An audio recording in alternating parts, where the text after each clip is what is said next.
G'day, Two Slips fans. Boy, was that a tough watch. Incredibly tough watch. Physically painful to watch. After all the hope we set ourselves up for at the end of day two, the game right in the balance, and exactly what we didn't want to have happen happened, and we just had another. I'm going to call it all out in a session. It was 9 wickets, but there was so much time left in the session. Who are we kidding? We would have lost the 10th one anyway, had that been the case. So in 2 games, we've been rolled, completely rolled. In a session, and it's just not good enough. And the pitch was playing more tricks than you'd argue a day 3 pitch should. But let's face it, the Australian batting was woeful. There is probably all things considered, Travis Head, the guy that we've been calling out for his inefficiency to spin, is probably the only guy, and maybe Pete Hanscom, that you can genuinely say were undone by a really good ball. Ashwin's one that pitched and spun away from him early in that first over, and then Jadeja doing the same thing to Hanscom. There wasn't a lot they did wrong. Hanscom probably could have pushed probably a little bit further forward maybe, or waited and got right back, but getting that early on and that sort of sideways movement. But everyone else, what? There is a difference between trusting your defence and playing negatively. And it just looks like this coaching staff has just gone, all right, everyone, let's just block our way through the hard times, and then we got rolled. So then it's just, we'll go completely 180 in the other direction, and we'll go hyper-aggressive and sweep everything. And it's just, there's a middle ground. Like, Travis Head was easily the best batsman we had in that second innings. I don't remember him playing any sweeps. No one had the fortitude to back their defence and get through. I mean, it wasn't like they were sitting there having balls fizzing them around them for 20, 30 balls and going, I'm stuck, I'm going nowhere. Like, hardly any of them faced double-figure balls. It was just awful. Ashwin and Jadeja, just the thorns in our side again, just cleaned us up. A completely spineless, just disgraceful effort from our team, and they weren't undone. They just didn't have the guts to go in and try. The fact that I think Renshaw played 8 balls and 5 of them were sweep shots, like not willing to trust his defence at all. The absolute hack that Steve Smith played was outrageous. And Pat Cummins, I know he's a bowler. But there is a certain standard you have to hold yourself to as an Australian captain. And Cummins' dismissal was cowardly.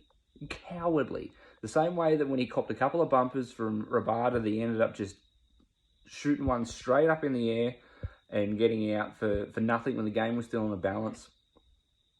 And he's done the same thing here. Stack of wickets in a row, the Australian captain walks out to bat. Like, we're not expecting him to rattle off 50s and 100s, but what we're expecting is the Australian captain is going to hold himself to a higher standard and apply himself. Now, and if that means digging in and doing your best to try and, deal with the spinning cobra of the wicket, then you deal with it. But you don't just go out and have this hack mode to cow corner and get yourself bowled first ball when you're 2/3 of the way through a collapse. I don't care that he's a fast bowler. Like, the Australian captain has to be more accountable, and it's disgusting. It is, and he didn't, and obviously it wasn't the pitch for him to be successful, but to not even bowl an over, and with the new ball, to just see if he can get anything happening off that deck with bit of swing, bit of bounce. No, just palmed it off to his spinners. This is comfortably Pat Cummins' worst day as an Australian captain. India retained the Border Gavaskar Trophy, proven that they're just such an unbelievable side. Australia had them on the ropes at various times through this game, through everything, including the kitchen sink at them. And India got knocked down and got back up, got themselves back into the game. And then when it was right in the balance, when the game was there for the taking, they just kicked the door down. And what an amazing side at home. They're with all the shenanigans they do with their wickets aside, this is a team that, both teams are playing on these decks and they know how to get the most out of them and they execute their talents. So I think with the test finishing early, we got close to 2 weeks before the next game. You'd imagine that Warner is going to be out, so it's going to be some questions. finally Travis Head, they played at the top and did well. So I would assume that they're going to go there. I think the changes you'll see will be that Renshaw will then drop out again for Cam Green. So Cam Green will come in, Travis Head will go to the top, and then we'll see what happens. Apparently, I don't know much about indoor. It's apparently a very spin-happy wicket as well, as you'd expect. I don't know whether or not they'll go with their fast bowling stocks. So I'll stick it out with Green, Cummins, and the spinners. But you know, we can't win the series now. If the plan from the Aussies was let's go with our quicks and try and win this with reverse swing, I wouldn't mind seeing Kuhneman make way for Stark and then just see what happens. 3 quicks, 2 spinners, plus Head and Labuschagne, and just see what happens.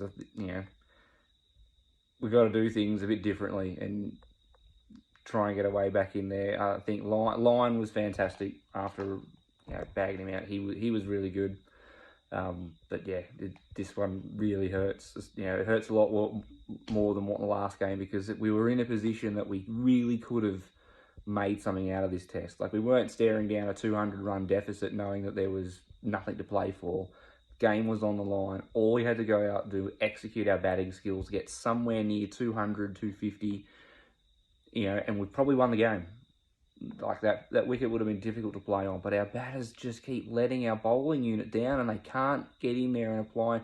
The first time that we applied any real pressure, which was after day 1, we had India 7 for 140. So if we can just get that going, our spinners can get us into the game, but we're just not doing it. So some real soul searching coming up in the next 10 to 14 days. And the Aussies are going to find something to try and hopefully level the series, get us back on the board. I still think we need to win one game to assure us that we're going to make the World Test Championship final. So we, even if we can't win the series, there's some other things to play for. And it's just, questions got to be asked, some souls need to be searched, and some big name players, looking at Steve Smith and Pat Cummins, needed to stand up in this next test and get some stuff done, because that shot from Smith was ordinary. Smith is a player that uses his feet. I don't understand why all of a sudden we've just decided to sweep everything. If you look at the Indian batsmen, almost none of them sweep.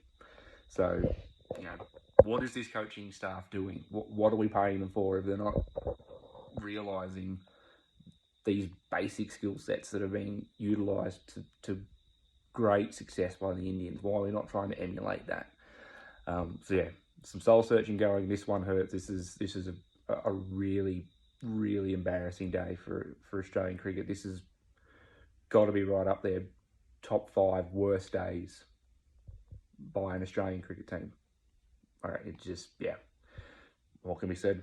Well done to India, retaining the Border Gavaskar Trophy. You guys are proving that you're way too good at home, and we've got such a long way to go.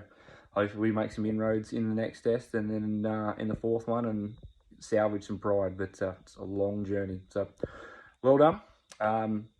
I'll talk to you all guys later on in the week when I go and do the podcast with the other boys. But until then, bye for now.